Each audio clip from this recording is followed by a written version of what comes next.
Depuis un an, il y a eu beaucoup de désinformation sur le RGPD, notamment sur le point du consentement que beaucoup ont présenté comme étant obligatoire.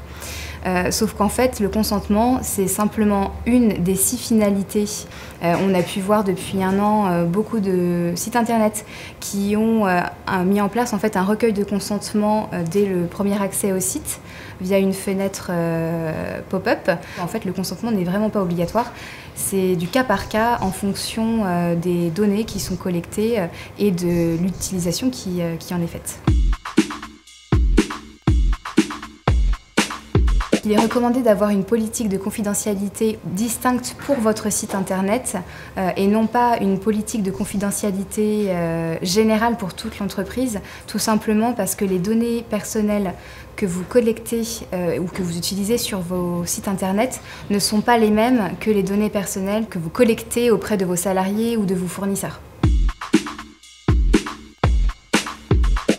Il faut débuter par faire un audit de toutes les données qui sont collectées et utilisées sur votre site internet. Le point très important dans cette phase d'audit, c'est d'identifier et de faire une liste de tous les plugins qui sont installés sur votre site internet, car beaucoup d'entre eux en fait collectent et utilisent des données personnelles telles que l'adresse mail de l'internaute ou l'adresse IP. Il est donc important de faire un point avec votre webmaster et d'identifier si sur votre site internet il existe ce type de plugin.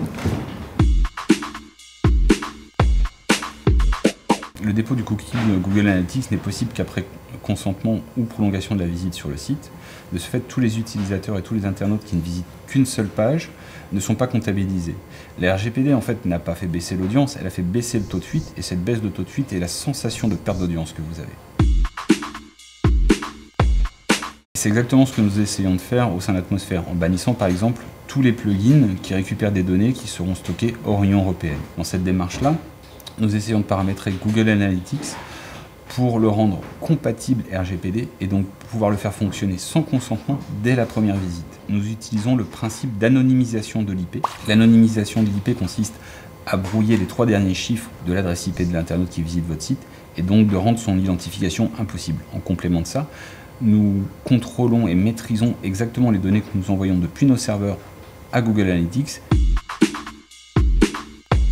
Nous pouvons faire fonctionner Google Analytics dès la première connexion, tout en étant conforme à la RGPD. Même si nous ne pourrons pas obtenir le consentement, il sera nécessaire d'informer l'utilisateur que vous utilisez ces services-là. Les premiers tests que nous avons pu faire sont très concluants. Nous espérons bientôt le mettre à disposition de nos clients.